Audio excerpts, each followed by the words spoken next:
धर्म स्नेही भव्यात्माओं, आप लोगों के लिए प्रश्नोत्तर रत्न मालिका पढ़ाई थी और उसमें एक प्रश्न किया गया था कि हे गुरुदेव, हे भगवान, बताओ किम संसारे सारम, इस संसार में सार क्या है। संसार में तो है, लेकिन संसार में सार क्या। तो भगवान अथवा गुरुदेव ने बहुत सोच विचार करके उन्होंने कहा, इतना ही हमने सार निकाला है कि मनुष्य जन्म लेकर के मनुष्यों में उत्पन्न होकर के तत्वदर्शी बनो। क्योंकि जो तत्वदर्शी होते हैं वो अपने आप में बहुत ही ज्ञानी, विवेकी और बुद्धिमान हुआ करते हैं। तत्वदर्शी बनते हुए और सुपर कल्याण में लग जाओ, बस यही मनुष्य जीवन की सार्थकता है। और हमारे गुरुदेव ने इस पूरे के पूरे श्लोक को या छंद को आत्मसात किया और ऐसे तत्वदर्शी बने और सुपर कल्याण में अभी तक अपना जीवन पूरा का पूरा लगा दिया। 77वें वर्ष में उनका प्रवेश हो गया। 77 का अंक अपने आप में सा से होता है, प्रारंभ होता है। वो कहते हैं आद्य अक्षर साकार हो तो सभी के लिए वह सुख प्रदान करने वाला होता है। ऐसे ही गुरुदेव निरंतर सभी को सुख प्रदान करते रहते हैं। उनके दर्शन से, उनकी वाणी को सुनकर के और उनका चिंतन मनन करके 77 में तरने वाली बात है। स्वयं भी तर रहे हैं और औरों को भी तारते चले जा रहे हैं। कैसे? तो आचार्य भगवंत कहते हैं कि तुम भीतर जाओ, तुम भीतर जाओ और तुम भी तर जाओ। अगर हम भीतर नहीं जाएंगे तो हम तरने वाले नहीं। लेकिन भीतर भी ऐसे नहीं जाया जाता। जब तक ये परिग्रह रहता है तब तक ये भीतर जाने नहीं देता।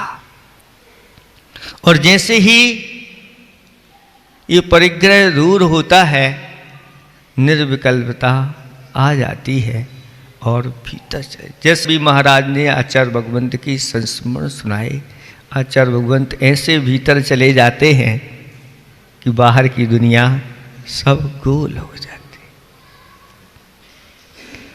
एक संस्मरण अभी अभी महाराज ने हमारे लिए दिया और वो संस्मरण ऐसा ही है। जब आचार्य भगवंत इस बुंदेलखंड में पधारे और कुंडलपुर जैसा वह क्षेत्र जहाँ आचार्य भगवंत ऊपर ही रहते थे, ऊपर ही उनकी साधना होती थी, रात्रि भी वहीं ऊपर मंदिर में ही व्यतीत होती थी। सिर्फ आहारचर्या के लिए नीचे आ जाते थे। और जब रात्रि विश्राम करते तो अंदर ही मंदिर के अंदर अथवा बाहर दालान आदि में वह रात्रि विश्राम करते।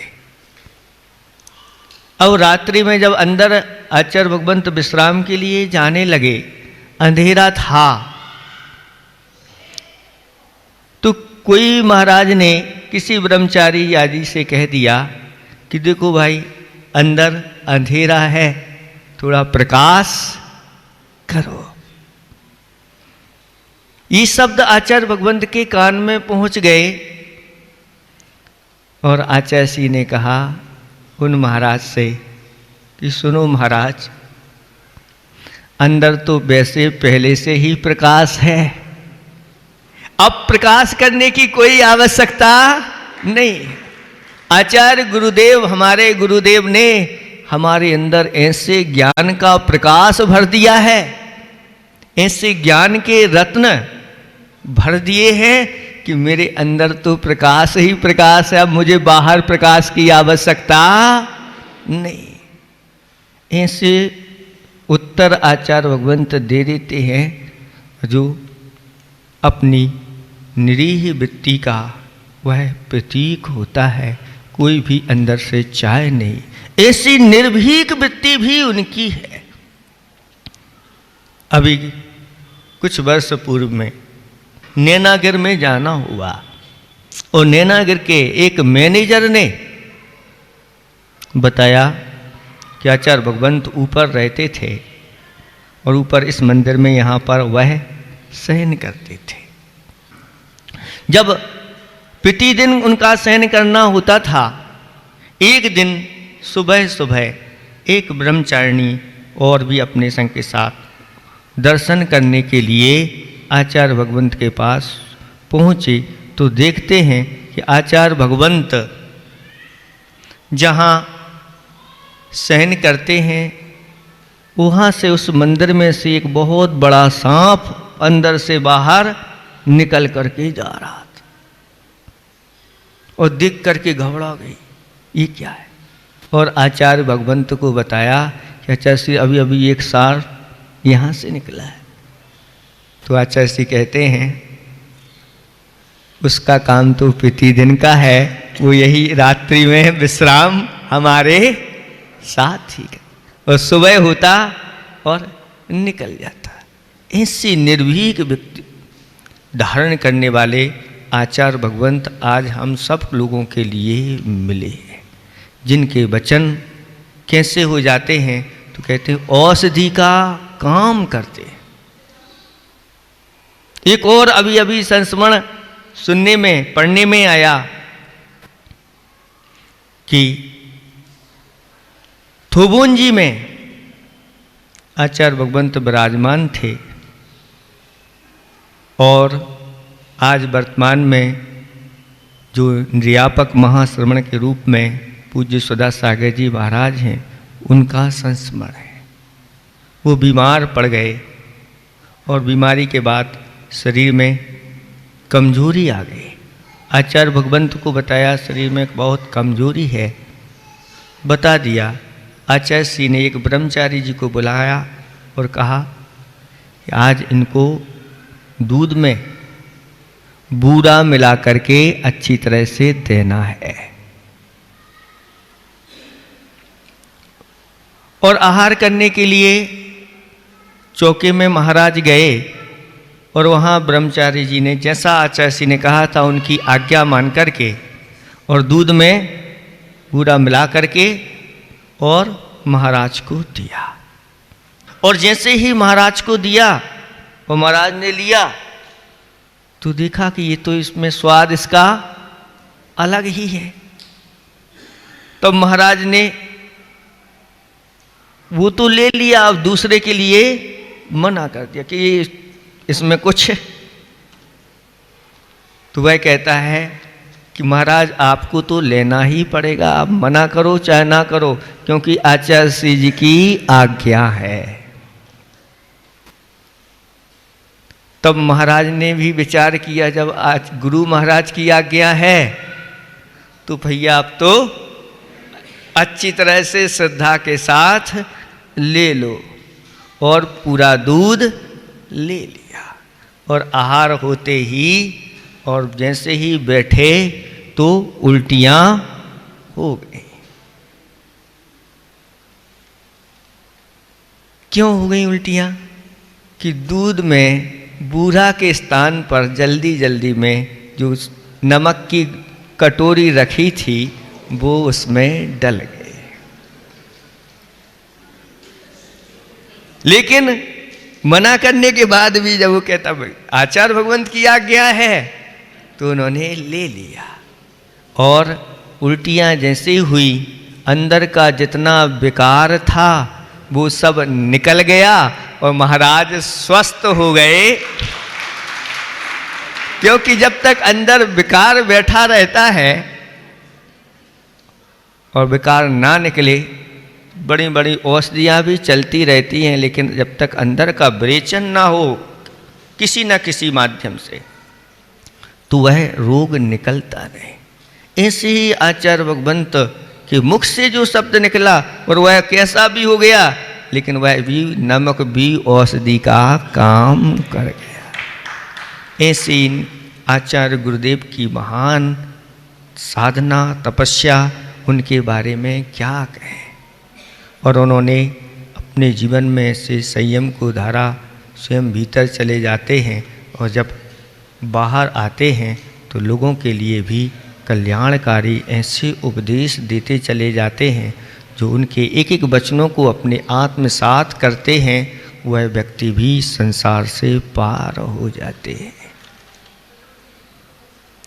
आज के दिन हमें शिक्षा यही लेना है, जैसे अभी महाराज ने बताया कि हम जन्मदिन तो बहुत मनाते हैं, लेकिन उस जन्मदिन की सार्थकता किस में है।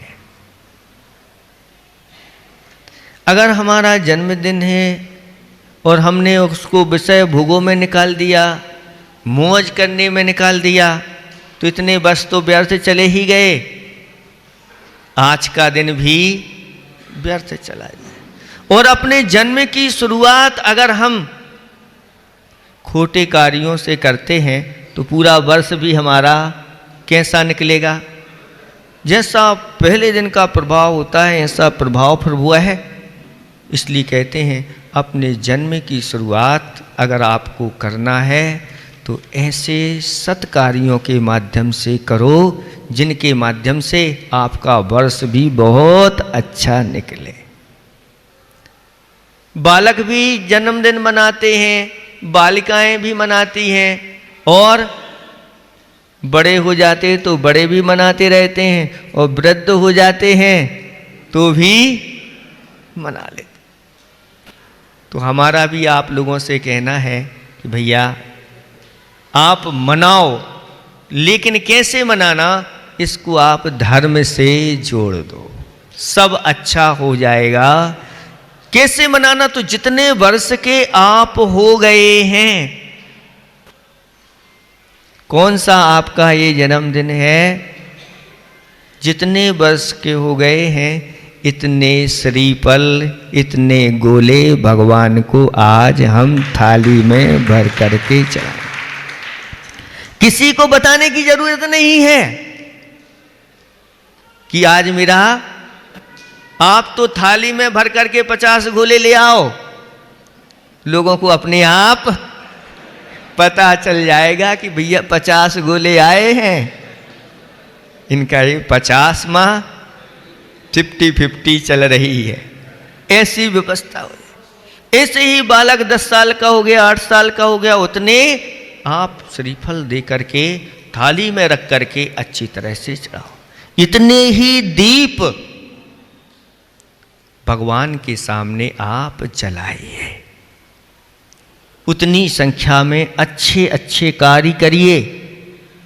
जितने भी अच्छे अच्छे अनुष्ठान होते हैं, उतने उपकरण भगवान के मंदिर में आप दीजिए, उतनी राशि जोड़ करके दान आदि करिए, इतने मुनिराजों के लिए आहार दान करिए।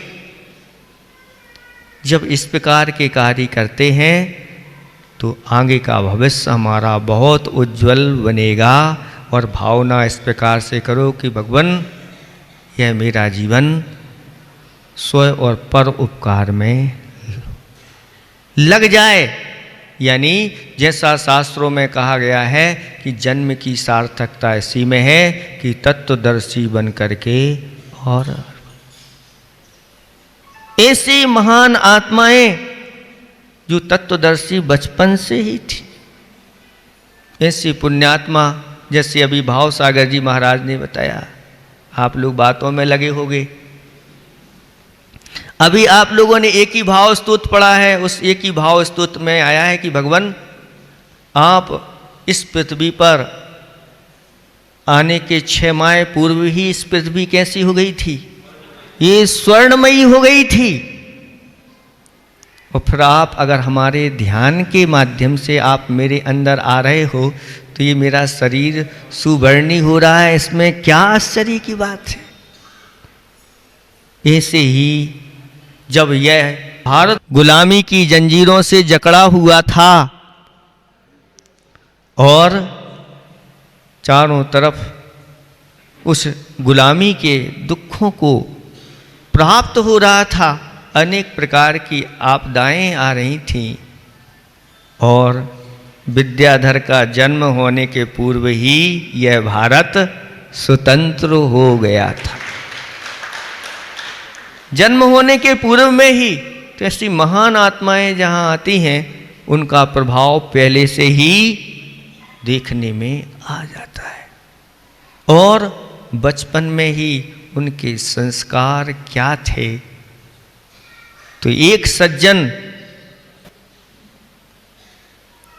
उस नगर में पहुंचे और विद्याधर से पूछा कि विद्याधर भाई, यहाँ से मंदिर कितनी दूर है?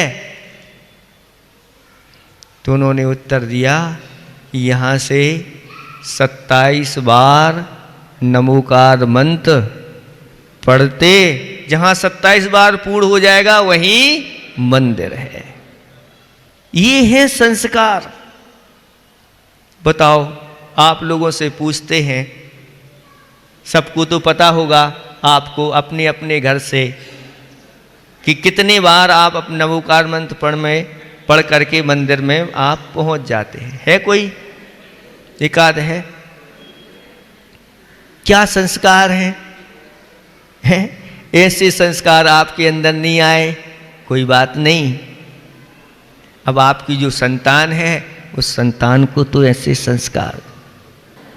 इतना बड़ा उपहार इस भारतवर्ष के लिए दिया है, चाहे वह कोई भी क्षेत्र हो, कोई भी गुरुदेव से अछूता नहीं। चाहे शिक्षा का क्षेत्र हो, चाहे वह चिकित्सा का क्षेत्र हो, चाहे संयम का क्षेत्र हो, सभी में सभी प्रकार से। और इस भारत को उन्नत बनाने के लिए तो उनके सूत्र निकलते रहते हैं उनके मुख से। ऐसे गुरु भगवान जिनकी वचन रामबाण औषधि का काम करती हैं। समय बहुत हो गया है, इतना ही हम पर्याप्त समझते हैं। आप लोग अब तैयार हो जाओ, गुरु का नाम लो और अपने काम को शुरुआत करो और आगे बढ़ते चले जाओ। सब काम आपके सिद्ध होते चले जाएंगे। अहिंसा परमो धर्म की